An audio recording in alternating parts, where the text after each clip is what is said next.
Welcome to MojoPlays, and today we're counting down our picks for the hardest Clair Obscur Expedition 33 bosses. There are a lot of very challenging boss fights, but we'll be picking out the most brutal. Spoilers for late game ahead.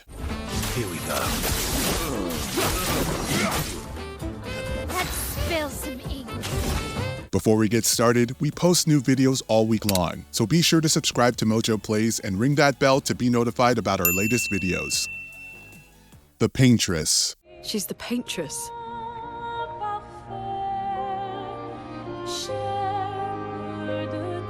To reach the monolith, we break the barrier and approach the Paintress. This boss fight is one of attrition, and it can be pretty brutal. She's got a lot of attacks that can one-tap our entire party, and before beating her, we haven't even unlocked the damage cap yet, which means that we're only allowed to do a maximum of 9,999 damage.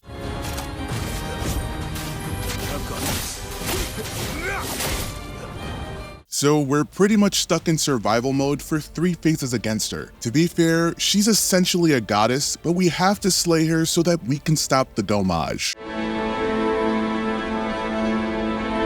Renoir. Kill him.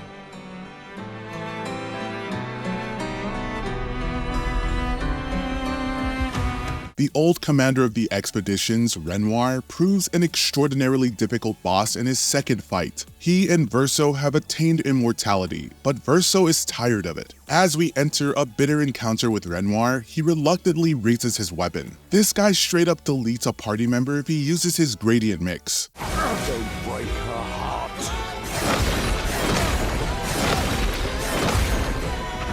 So if you don't have the timing down perfectly, be ready to go down fast. While he's one of the hardest bosses in the game, luckily each sequence has an ever so slight slowdown which allows us to react and parry, but still get ready to get your butt kicked by him.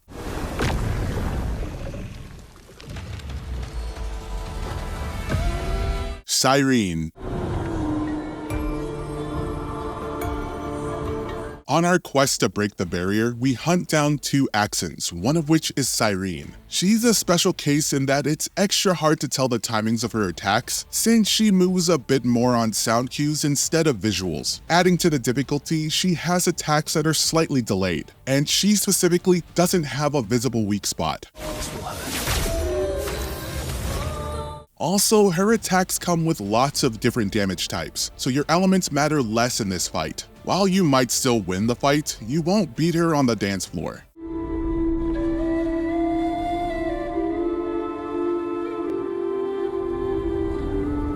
Creation. Get ready. It's recommended that you first take on Creation around level 70 as you'll get outright obliterated if you can't deal enough damage. It's incredibly resistant to light damage, and if your Verso is focused on it, you're just making things harder for yourself. If you haven't found it yet, you can fight Creation in Lumiere at the very end of Act 3 as the area boss. You'll fight it again later, but the first time, it'll come with 2 aberrations as well, just piling on top of the already hard difficulty. Make sure to jump on that earthquake sequence. Serpent Fair.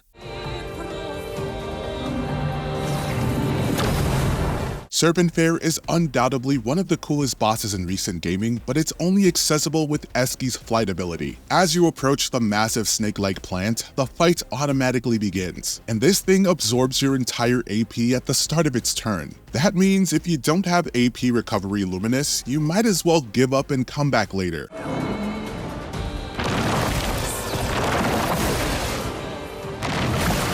Keep in mind, when Serpent Fair has absorbed enough AP, it'll outright explode, which will deal damage to itself, but also your party. If you're not dead, that'll be an opportunity to fight back, as it does get stunned afterwards.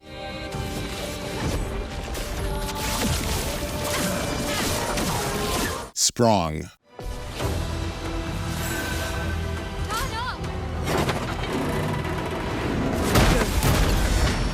Making our way through the waters of the continent, we'll eventually find a massive Nevron standing in the sea. It's one of the first Nevrons ever created, and it's called Sprung. Don't make the mistake of facing Sprung as you fight it. This is definitely a fight that you should come back to when you're stronger. Let's keep going. Let's keep going. Let's keep It's actually kind of a simple boss in terms of how you defend against it. It's just that you first meet it at a good 50 levels too early. That's right, this is something you should come back to in Act 3. Sprung is simply too tanky and deals way too much damage to beat when you first encounter it.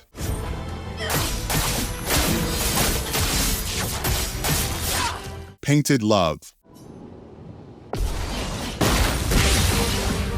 The Painted Love boss fight is pretty much Renoir and the Paintress combined, which on paper already sounds pretty damn difficult, and yet both of them are basically in Super Saiyan form the whole time. To fight them, you've got to go through 11 stages of the Endless Tower located to the southwest on the map.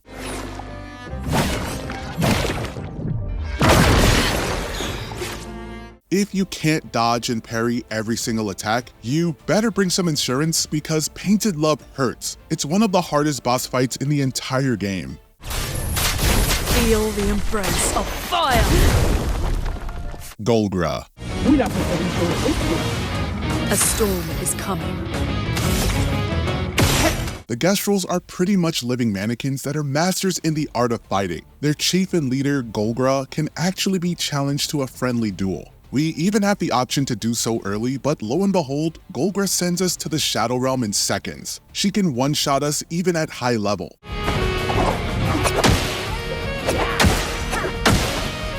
It should be mentioned that she can be fought in side quests with drastically reduced stats. It's when we challenge her to a duel after speaking to her that she gracefully kicks our butt with a single move. If you're not level 80, don't even think about it.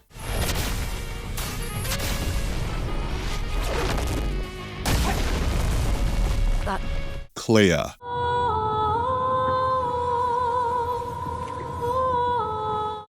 As we get to the epilogue, we fought our fair share of Nevrons like Sprung, but we actually have the opportunity to fight Clea, their creator. She's been heckling us on our entire journey with her Nevrons, and even when we meet her, she's still making more. We don't actually get to fight the real Clea, just her painted copy. By going through a couple of hoops after finding and entering the Flying Manor, we'll eventually find Clea.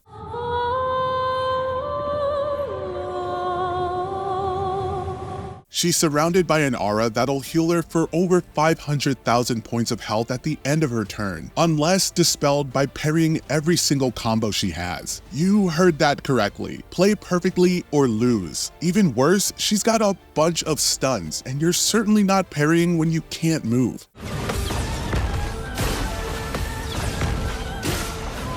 Simon. You know him. He's an old friend of mine. We joined Expedition Zero together. He disappeared and I thought... Deep down in the ocean north of Old Lumiere, we'll find Renoir's drafts, and if you make it through, you'll be able to find and enter the Abyss, where we discover something peculiar. A long drop just before we find an expedition flag. And just ahead is Simon. This guy is the most difficult boss in the entire game, which says a lot considering how hard he is. He's pretty well hidden too, so not everyone will find him. The first phase is already near impossible at level 90, but that's just Simon relaxing. Watch out. In Phase 2, Simon changes form and becomes faster, stronger, more damaging, and triples his own health pool. He'll also reduce the health of one of your party members to 1 after almost every attack he does as a side effect. Lastly, at 1/3 health left, he'll remove your party from the canvas instantly, killing everyone unless you can take him down in one massive hit. Ready.